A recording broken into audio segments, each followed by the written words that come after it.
Hello, this is Stan Bloomfield. I'm sitting here in Dalton. Wow, there's a great big billboard over there with a dog. All right, I'm sitting here in Dalton, Georgia, and I'll be delivering a load of auto parts to Davenport, Florida, the Ford plant, and I'll be there Friday morning. And this video, I wanna talk about the first and second beast of Revelation 13.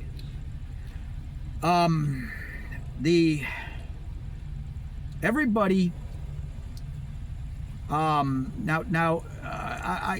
gonna go by memory for most of this, and I'm sorry that I'm in the semi, so I don't have access to my desktop to where I can bring up the Greek and Hebrew on the screen properly. So my whole foundation at this point in time is demanding that you get a Strong's Exhaustive Concordance, a King James version of the Bible. Your concordance needs to be based on the King James version. I even would really demand that you get an older computer and even a laptop, and then install Ubuntu 26 should be out anytime, and install that on it, and get rid of Windows 10, Windows 11, and Mac. Get rid of all that. That's garbage, and go to open source. And then you're going to install Xiphos. That's the ultimate Bible library, and it'll get you everything you need up to the point of being able to read and write and speak ancient biblical Hebrew and Greek. All right. A passage that I don't know of, but Jesus, Yehoshua, he said to the scribes and Pharisees, he said that ye are of your father, the devil. All right. Now, Jesus clearly said, he told us that Satan is a he. All right, that he's a male. All right. Now, with that said, Genesis chapter 3, verse 1. Now the serpent was more subtle than any beast of the field which the Lord God had made. All right. Look up in the Strong's the word beast. If it's a single animal, the definition for that Hebrew word beast, the definition is it's feminine. Now it doesn't say it, but if it's a pack of wolves, then it's masculine. All right. So the serpent is a beast of the field, and because it was only one serpent dealing with Eve, it's feminine. Now, let's go over here to Revelation 13. All right. All right, Revelation 13. And I stood upon the sand of the sea, and saw a beast rise up out of the sea, having 7 heads and 10 horns, and upon his horns 10 crowns, and upon his head the name of blasphemy. And the beast which I saw was like unto a leopard. All right, in your Strong's Concordance, look that word leopard up, and now it gives us and his feet were as the feet of a bear, and his mouth as the mouth of a lion. All right, and the dragon, that's that. All right, we'll get to the dragon. Look up the word leopard, and the Strong's Concordance says that that's a female jaguar. Either way, it's female. It's feminine. Now we'll go to Revelation 20.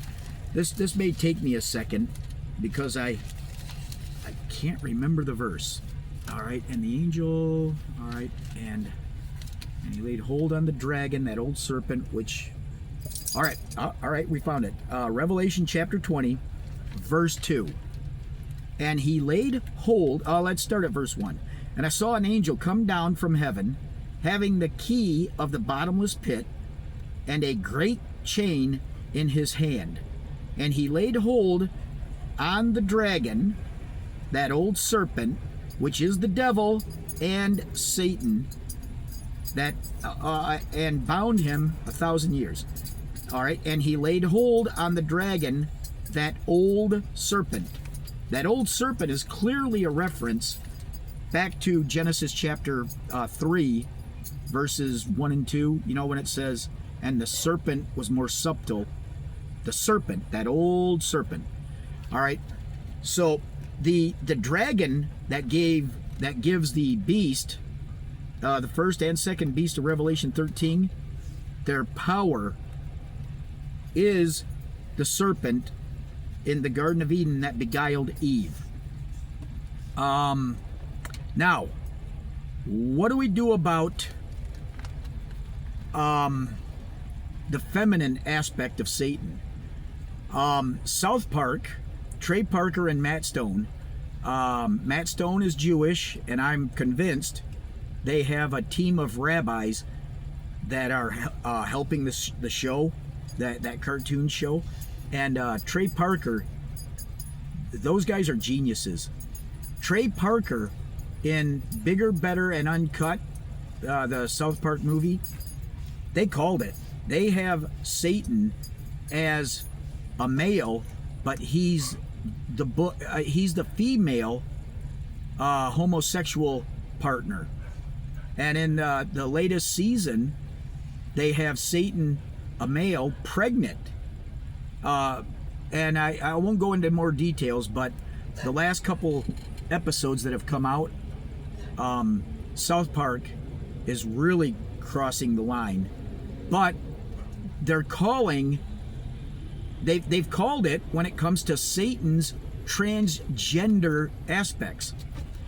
And a major part of what I want to bring up in this video is this transgender stuff for children, K-5 through 12, from kindergarten to high school till 12th grade.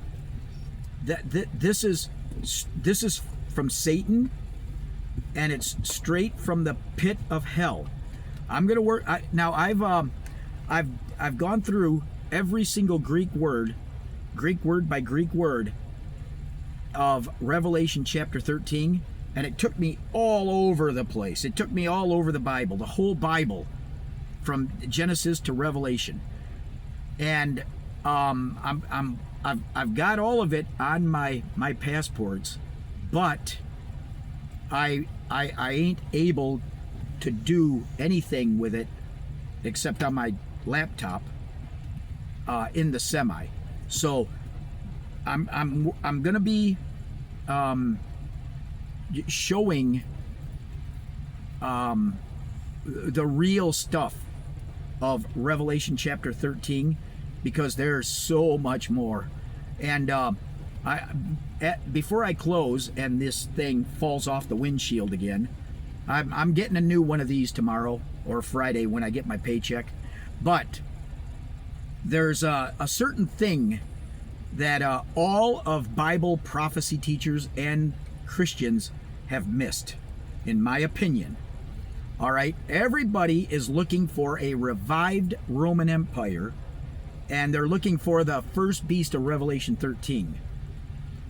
I'm telling you, the first beast of Revelation 13 was Nazi Germany in 1933 with Hitler till 1945 with the completion of the Nuremberg trials.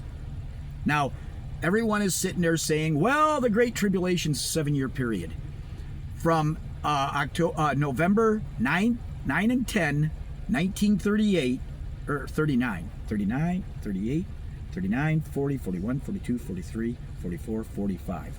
Yeah, 1938, 39, 40, 41, 42, 43, 45.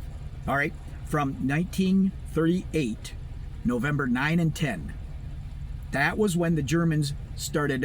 It's called broken glass in English. The German word is something like Christianalt, and that's where they went and started destroying the synagogues, busting the glass and burning the synagogues. And then November, I can't remember the date. It was 12 days, so 20th, somewhere around the 20th of November 1945, the Nuremberg trials started. Blessed is he that make it to the 1,335th days. I'm still working on that number, but from the start of broken glass until the Nuremberg trials started was 7 years and 12 days. And there was nothing else like Nazi Germany and the way they dealt with the Jewish people in Europe. That is, of course, if the Holocaust was real. And there's much more that point to Nazi Germany and Revelation 13:5.